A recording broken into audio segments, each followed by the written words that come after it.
नमस्कार दोस्तों, आपका स्वागत करते हैं learning life lessons with Kaushik में। और आज हम बात करना चाहते हैं मिनिमलिज्म के बारे में। दोस्तों, वेद भारत का आधार स्तंभ है। उपनिषद भारत की रीढ़ की हड्डी है। और वेद और उपनिषद में एक वाक्य का बार बार जिक्र होता है, अति सर्व वर्जयते। मतलब अति का हर जगह त्याग करना चाहिए, चाहे वो समाज जीवन हो, चाहे वो व्यक्तिगत जीवन हो, चाहे कुछ भी हो। अतिशयता का हमेशा त्याग करना चाहिए, क्योंकि अतिशयता हमेशा सर्वनाश ही लाती है, संबंधों को, चीज़ों को कलुषित कर देती है। तो आज बात करने वाले हैं मिनिमलिज्म के बारे में। तो मिनिमलिज्म शब्द आपको शायद भारतवर्ष में नया लगे। पश्चिम के देशों में तो मिनिमलिज्म को लेकर के बहुत सारी बातें हो चुकी है और उसको जीवन शैली के रूप में भी वहाँ पे लोगों ने अपना लिया है। परंतु भारतवर्ष में अभी भी इसके बारे में जागरूकता नहीं है। तो थोड़ी मैं इसकी व्याख्या कर देता हूँ। मिनिमलिज्म मतलब कम से कम ज़रूरतों में जीना। इसका अर्थ मात्र भौतिक चीज़ों से नहीं है। मतलब आप अपने जीवन में कम से कम चीज़ों के साथ जिए, इतना ही अर्थ नहीं है। वो तो है, मूल रूप में उसे ऐसे ही ज़्यादा देखा जाता है, परंतु इसका एक ब्रॉडर पर्सपेक्टिव भी है। मिनिमलिज्म मतलब कि रिश्तों में, सोचने में, हर जगह पे मिनिमलिज्म, कम से कम चीज़ें की जाए। क्योंकि जिस प्रकार का हमारा दिमाग है, हमारा मस्तिष्क है, वो हमें ज़्यादा से ज़्यादा ही चीज़ें करवाता है, जो कि वास्तव में ज़रूरी नहीं है, जिससे कि जीवन तनाव युक्त हो जाता है। तो भारत में हम सबको पता है कि मिडिल क्लास ज़्यादा है, उसमें भी लोअर मिडिल क्लास ज़्यादा है। तो भारत में तो मेरे हिसाब से मिनिमलिज्म की सबसे ज़्यादा ज़रूरत है, क्योंकि पश्चिम के जो ये देश है, नॉर्वे, फिनलैंड जैसे, कि जहाँ पे सबसे ज़्यादा उनकी इकोनॉमी मजबूत है या उनके पास धन है, उनके पास संसाधन है ज़्यादा, उन लोगों को भी अंततः मिनिमलिज्म में ही मन की शांति मिली है। तो भारत के लोगों को तो मिनिमलिज्म अपनाना ही पड़ेगा, क्योंकि आप जानते हो निचला मध्यम वर्ग भारतवर्ष में ज़्यादा है। तो ये जो बिल हम पे करते हैं, एयर कंडीशनिंग के, जो कार के हफ्ते भरते हैं, मकान के हफ्ते भरते हैं, स्कूल की फीस, स्वास्थ्य अभी भी फ्री नहीं है भारतवर्ष में, एजुकेशन भी फ्री नहीं है। तो एक मनुष्य के आसपास इतनी सारी चीज़ों के बिल है, मतलब कि उसके ऊपर इसका लोड आ रहा है, उसके जीवन के ऊपर।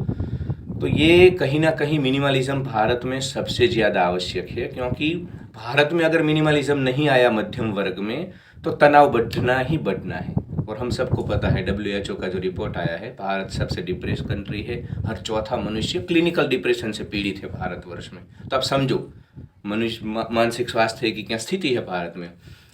तो अगर वो अपनी ज़रूरतें कम रखेगा, तो वो कहीं ना कहीं उसको लोड कम पड़ेगा, तनाव कम होगा और उसका जीवन शांति से जाएगा।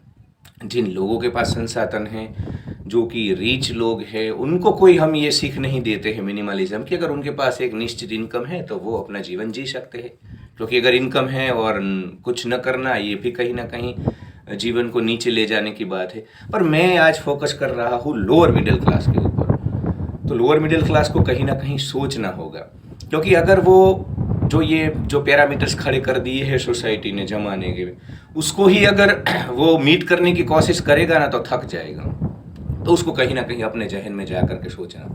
दूसरा, भारत के जो लोअर मिडिल क्लास है, उसमें अभी भी एक ही बंदा कमाने वाला है।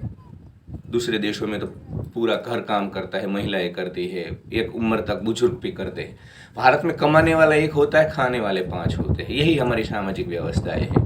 और ठीक है, कभी वो आदर्श भी थी, पर आज के समय में अगर आप देखो कि अब आपकी ज़रूरतें आप कम नहीं कर रहे हो और कमाने वाला एक है, तो उसका क्या होगा? वो तो बेचारा चूस लिया जाएगा।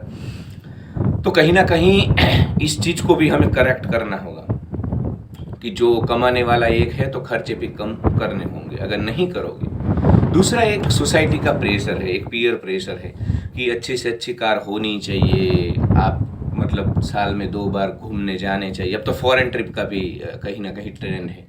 तो ये जो मापदंड बन रहे हैं ना सोसाइटी में, और लोगों को भी उसमें ही मज़ा आता है। उनकी जो लोकेशन इतनी मजबूत प्रबल है कि उनको ये सब कर करके उनको इज्जत चाहिए। तो ये छोड़ना होगा। कोई तुम्हें क्या इज्जत दे, तुम स्वयं ही आनंद का सागर हो, तुम स्वयं ही पूर्ण हो। तो तुम भारत की संतान हो, उपनिषद की संतान हो, किसी को कुछ प्रूव करने की ज़रूरत नहीं है। जितनी तुम्हारी चादर है, उतनी तुम पैर अपने पसारो। तो खर्च को किसी को इम्प्रेस करने के लिए नहीं करना है। तीसरी चीज़, आज पूरा आप मीडिया देखो, टीवी देखो, सोशल मीडिया देखो, सब सुख बेचने में लगे हैं, सब आपको महंगी कारें बेचने में लगे हैं, सब आपको उनके टूर पैकेज बेचने में लगे हैं।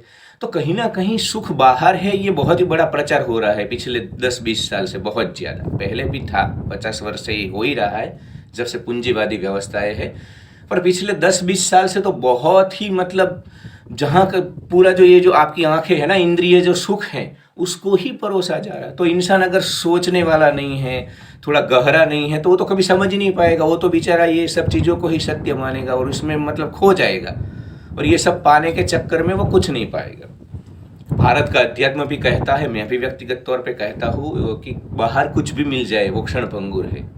आज आप कहीं पे भी घूमने चले गए, बहुत मजा आया, पर जब वापस आओगे वो खत्म, क्योंकि इंद्रिय के सुख है ना, इंद्रिय के सामने जब तक वो सुख रहते हैं तभी तक आपको मजा आता है। तो ऐसे सुख को नहीं भोगना है ऐसा मैं नहीं बोल रहा हूँ, पर जीवन में जब उचित आपके पास उसके लिए संजोग है, उसके लिए मतलब माहौल है, तभी इसको करना चाहिए। आपके पास अगर ज़्यादा पैसे नहीं हैं और आप इन प्रकार के जो सुख में बोल रहा हो उसके पीछे भागोगे तो थक जाओगे। तो दुनिया को जो करना है वो करने दो, वो तो बेचेंगे ये सब सुख। तुम अपनी जो आर्थिक स्थिति है उसके आधार पे ही चलो, और सोसाइटी का बिल्कुल भी प्रेशर लेकर के मत चलो, क्योंकि ये लोग तुम कुछ भी कर लोगे, तुम कितना भी अपने को बड़ा दिखाने की कोशिश करोगे, तुम पूरे संसाधनों के पीछे लगे रहोगे और हमेशा एक छलावा दिखावा करते रहोगे, ये कभी खुश होने वाले नहीं। जिस दिन तुम्हारे पास पैसा नहीं होगा ये तुम्हें सब छोड़ देंगे। तो ये पॉइंट बहुत ही महत्वपूर्ण है। किसी को इम्प्रेस नहीं करना है, हमें हमारे चित्त के हिसाब से चलना है। दूसरा आपको मैं बोलूँगा कि आप अपना एक लिस्ट बनाइए, आपके घर में जो चीज़ें हैं आज उसका एक लिस्ट बनाइए। 80% चीज़ें घर में ऐसी होगी जिसका कोई यूज़ नहीं हो रहा है, वो बस ऐसे ही पड़ी है, पर आपने कभी ना कभी उसके पीछे पैसे रोक दिए। लोग कपड़े मतलब हर बार जब वो बाजार में जाएंगे नए नए कपड़े लेकर के ही वापस आएंगे। तो यार बाजार तो बेचना चाहता है, वहाँ पे तो नई स्टाइल ट्रेंड चलता रहेगा। तुम अपना बजट देखो ना, खास करके महिलाओं को मैं बोलना चाहता हूँ। तो ये जो छलावा है ना दिखावे का, उसको छोड़ देना होगा, क्योंकि ये कहीं ना कहीं ख़त्म करने वाला है, थकाने वाला है। तो अपनी ज़रूरत के हिसाब से चलो। चलो ये तो भौतिक रूप से बात हुई। अब रिश्तों की बात करूँ तो रिश्तों में भी मिनिमलिज्म जरूरी है। आज इतना मतलब सोशल मीडिया और इतना बाहर अट्रैक्शन है, इतना बड़ा डिस्ट्रैक्शन है, हम काफ़ी सारे लोगों से जुड़ जाते हैं। हमारे 50-50 दोस्त होते हैं, किसी को भी क्वालिटी टाइम नहीं दे पाते, और इसमें से एक भी हमारा जो सही भारतीय दोस्त होता है उस प्रकार का होता नहीं है। तो इन लोगों के पीछे भी ऊर्जा अगर आप वेस्ट करोगे ना, आपका अपना जीवन वेस्ट होगा। उनको कोई फर्क नहीं पड़ेगा, एक दिन आप अपना जीवन चुक जाओगे और दुखी रहोगे। तो रिश्तों में भी मिनिमलिज्म को अपनाना है, अपनी ऊर्जा को बचाना है। सबके पीछे अपने जीवन को नहीं लगा देना है। लोग तो तुम्हें चाहेंगे यूज़ करने के लिए, उनके अपने जो गोल है उसको पूरा करने के लिए वो तो तुम्हें निमंत्रित करेंगे, जाओ आओ और मेरी लक्ष्य प्राप्ति में मुझे मदद करो। तो अपने आप को मिनिमलिस्ट करके रखना है। ज़्यादा फंक्शनों में भी नहीं जाना है, जो ज़रूरी नहीं है ऐसी जगहों पे नहीं जाना है। अपनी ऊर्जा को बचा के रखो, उसको ज़्यादा बाहर की चीज़ों में मत डालो। तो रिश्तों में भी कहीं ना कहीं मिनिमलिज्म लाना होगा, तो भौतिक रूप से आध्यात्मिक रूप से भी। तो अगर मिनिमलिज्म आएगा तभी सुकून बना रहेगा। आप देखोगे कि जिस दिन आपको बहुत सारा काम करना है, दौड़ भाग करनी है, उस दिन शाम को आप रेस्टलेस हो जाते हो, आपका मन शांत नहीं होता है। तो कोई मतलब नहीं है ज़्यादा चीज़ें करने का। जीवन कम चीज़ें करके, कम इनकम में भी, कम चीज़ों में भी अच्छे से व्यतीत हो सकता है। ये तो चाणक्य का देश है जो भिक्षा मांग करके नदी किनारे रहता था और पूरा भारतवर्ष चलाता था। ये तो सुदामा का देश है जो कृष्ण के सामने गया, कभी लघुता ग्रंथि नहीं आई थी। तो भारत की यह विशेषता रही है कि तुम निर्धन हो, तुम मध्यम वर्ग में हो या तुम सुखी हो, तुम तेजस्विता से जी सकोगे। तो भारत की ये जो संस्कृति की मूल्य है, सिद्धांत है, उसके ऊपर हमें लौटना होगा, अपनी ज़रूरतें कम करनी होगी। क्योंकि अगर मिनिमलिज्म भारत के जीवन में अब नहीं आया तो डिप्रेशन बढ़ने वाला है। तो आज से ही अपने जीवन को मिनिमलिज्म की ओर ले जाओ। घर में जो चीज़ वस्तुएं हैं जो ज़रूरी नहीं है उसको भी हटा दो, वो सब एक क्लटर है, उसको रखने की कोई ज़रूरत नहीं है। और कम से कम चीज़ों में अपना जीवन निर्वाह करो। तुम जीवन के एक मतलब लेवल पे पहुंच जाओ, बहुत सारा पैसा है तो कर लेना मैक्सिमलिज्म, हम रोकने वाले नहीं हैं। पर जब तक संघर्ष में हो, मध्यम वर्ग में हो, तो ये वीडियो खास करके मध्यम वर्ग के लिए ही है, और ज़्यादातर मध्यम वर्ग ही है। जिसको हम रीच बोलते हैं वो भी मध्यम वर्ग ही है भारत में। वो तो हमें पता नहीं, इसलिए हम उनको सुखी बोल देते हैं आर्थिक रूप से। तो मिनिमलिज्म बहुत ही ज़रूरी है। और आज का ये वीडियो तो आपको कुछ चीज़ें करनी है, रिश्तों में मिनिमलिज्म लाना है, चीज़ वस्तुओं का जो उपभोग करते हो उसमें भी मिनिमलिज्म लाना है। कमेंट बॉक्स में आप लिख सकते हो कि आपको अगर कोई कन्फ्यूजन बचा है अभी भी, तो उसको हम वहाँ पे कवर करेंगे आपको। और आप अपने एक्सपीरियंस भी शेयर कर सकते हो। तो रिश्तों में मिनिमलिज्म, चीज़ वस्तुओं के उपभोग में मिनिमलिज्म, और जो तुम्हारी डिस्ट्रैक्शन है, तुम्हारे शरीर को तुम्हारी इंद्रियों को लेकर के घूमते हो, वहाँ पे भी मिनिमलिज्म करना होगा। तो फिर अपना अनुभव बताना और हमें सपोर्ट कीजिए। इस चैनल के माध्यम से दोस्तों हम मानसिक स्वास्थ्य को लेकर के और भारतीय सनातन के मूल्यों को प्रसारित करना चाहते हैं। आपका सहयोग बहुत ही आवश्यक है। इसको सब्सक्राइब करो, इसको शेयर करो, प्रेस द बेल आइकॉन और हमारा उत्साहवर्धन करो। धन्यवाद।